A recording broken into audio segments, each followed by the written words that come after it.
Assalamualaikum warahmatullahi wabarakatuh. Anak-anak sekalian, para siswa-siswi SMP dimanapun kalian berada, khususnya para siswa-siswi SMP Negeri 24 Bandung yang Ibu banggakan.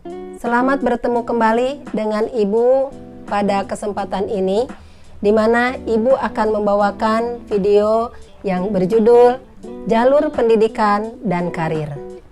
Jalur pendidikan adalah urutan-urutan tingkatan sekolah di mana kalian menuntut ilmu sejak kalian berusia dini hingga dewasa. Jalur pendidikan ini akan menunjang terhadap karir kalian di masa yang akan datang. Menuntut ilmu adalah suatu kewajiban bagi setiap insan manusia, di mana adanya ungkapan bagi seorang muslim agar belajar sejak dimulai dari gueyan atau bayi hingga ke liang lahat atau meninggal. Hal ini sejalan dengan istilah lifelong education yang artinya belajar sepanjang hayat. Belajar yang terbaik adalah melalui jalur pendidikan. Jalur pendidikan bagi setiap insan di Indonesia adalah dimulai dari pendidikan anak usia dini atau PAUD. Pendidikan di PAUD bisa berupa lembaga pendidikan yang berupa TK atau Taman Kanak-kanak, KB atau kelompok bermain, TPA atau Taman Penitipan Anak, SPS, Satuan PAUD sejenis, atau PAUD berbasis keluarga atau PBK. Dari pendidikan anak usia dini, lalu masuk ke jenjang atau jalur pendidikan berikutnya, yaitu SD atau sekolah dasar. Adapun sekolah yang setara atau sederajat dengan SD, sekolah dasar, antara lain sebagai berikut. 1. Sekolah dasar Islam terpadu. 2. Elementary school. Yang ketiga, sekolah alam. Keempat, madrasah ibtidaiyah. Yang kelima, homeschooling. Yang keenam, PKBM atau Pusat Kegiatan Belajar Masyarakat melalui kejar atau kelompok belajar paket A. Yang ketujuh, SDLB atau Sekolah Dasar Luar Biasa. Dari jenjang pendidikan SD atau sekolah dasar, lanjut ke jalur pendidikan berikutnya yaitu SMP atau Sekolah Menengah Pertama. Lembaga pendidikan yang setara dengan SMP adalah antara lain sebagai berikut. 1. MTS atau Madrasah Tsanawiyah. Yang kedua, PKBM atau Pusat Kegiatan Belajar melalui kejar atau kelompok belajar paket B. Masa-masa belajar di dunia pendidikan SMP atau yang sederajat dengan SMP inilah yang merupakan masa-masa penentuan untuk melangkah ke jenjang berikutnya, yaitu jenjang atau jalur pendidikan SLTA atau sekolah lanjutan tingkat atas. Karena di SLTA terdapat dua jenis sekolah yang cukup berbeda, baik muatan kurikulum maupun lulusan yang disiapkan.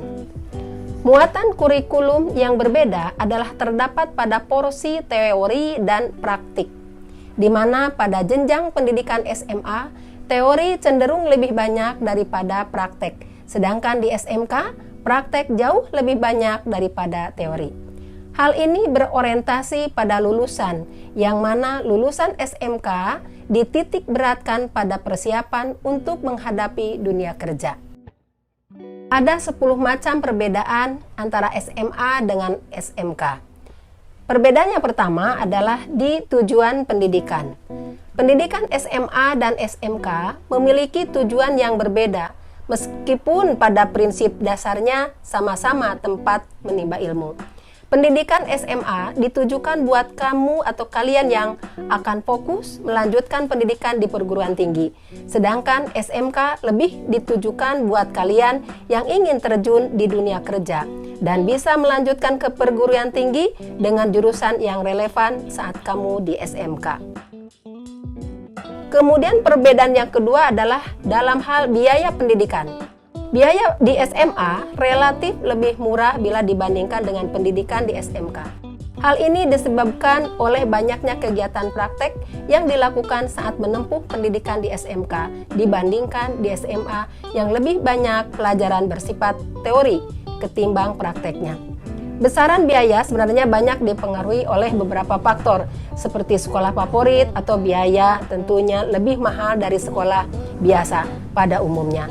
Atau jenis jurusan SMK yang kalian ambil, karena ada jurusan SMK yang memang biayanya sangat mahal dan ada juga yang murah. Perbedaan yang ketiga adalah pada jenis jurusan. Pilihan jurusan di SMK lebih banyak bila dibandingkan dengan pilihan jurusan di SMA yang tergolong sedikit. Jadi buat kalian yang ingin fokus menekuni suatu bidang, lebih baik memilih SMK saja, karena banyak pilihan yang bisa kalian pilih sesuai minat dan bakat kalian. Hal ini juga tentu dipengaruhi oleh tempat sekolah yang kamu tuju kalian ya, mungkin ya. Biasanya sekolah favorit memiliki fasilitas dan jenis jurusan yang bervariatif dan sangat lengkap. Perbedaan yang keempat yaitu peluang di masa depan. Lulusan SMA dan SMK memiliki peluang yang sama untuk sukses di masa depan. Lulusan SMA atau SMK bisa melanjutkan untuk kuliah atau bisa juga bekerja. Tapi lulusan SMK lebih siap di dunia kerja, karena saat di bangku sekolah sudah mempunyai skill atau keahlian khusus yang dipelajari melalui kegiatan praktek magang. Perbedaan yang kelima adalah lamanya pendidikan. Pada dasarnya lama menempuh pendidikan anak SMA dengan SMK relatif sama. Namun ada beberapa jurusan di SMK yang memerlukan praktek lebih lama, sehingga waktu pendidikan pun lebih lama, yaitu 4 tahun. Sejak tahun 2017, Kemendikbud meluncurkan program SMK 4 tahun demi meningkatkan kompetensi lulusan.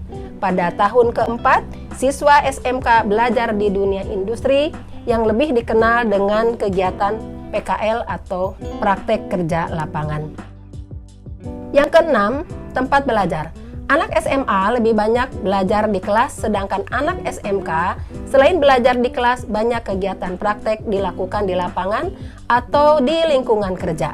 Ini dilakukan saat kegiatan praktek magang. Tentu hal ini bisa memberikan pengalaman belajar yang lebih banyak yang didapat oleh anak SMK ketimbang anak SMA. Yang ketujuh, program magang. Di SMA tidak ada program magang atau kegiatan praktek kerja di lapangan. Sedangkan anak SMK ada kegiatan PKL atau praktek kerja lapangan yang dilakukan di perusahaan atau industri yang sesuai dengan bidang skill atau keterampilan yang kamu pelajari di bangku SMK. Kemudian perbedaan yang ke-8 adalah dunia kerja. Lulusan SMA belum siap untuk masuk bekerja secara skill.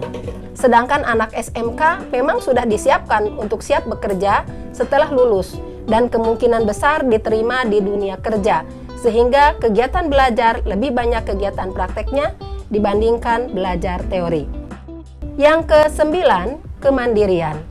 Anak SMK lebih mandiri secara mental dibandingkan anak SMA, karena anak SMK sudah terbiasa dan terlatih menghadapi masalah saat kegiatan praktek kerja, sehingga membuat anak SMK terbilang lebih mandiri dibandingkan anak SMA. Namun hal ini tentu dipengaruhi oleh karakter kamu ya. Jadi nggak ada jaminan wajib kalau anak SMK lebih mandiri ketimbang anak SMA.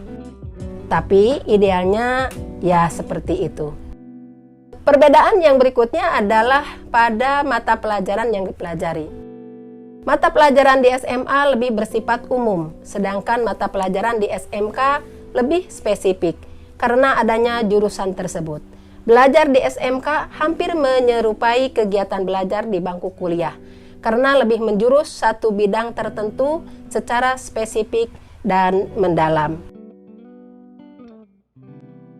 Anak-anakku sekalian, dari sinilah kalian sudah memiliki gambaran kemana kiranya kalian akan melanjutkan sekolah setelah tamat dari SMP ini. Di dalam menentukan pilihan kelanjutan studi setelah tamat dari SMP, hendaklah banyak berkonsultasi kepada Bapak Ibu guru di sekolah, terutama kepada Bapak Ibu guru pembimbing atau guru BK yang ada di sekolah kalian.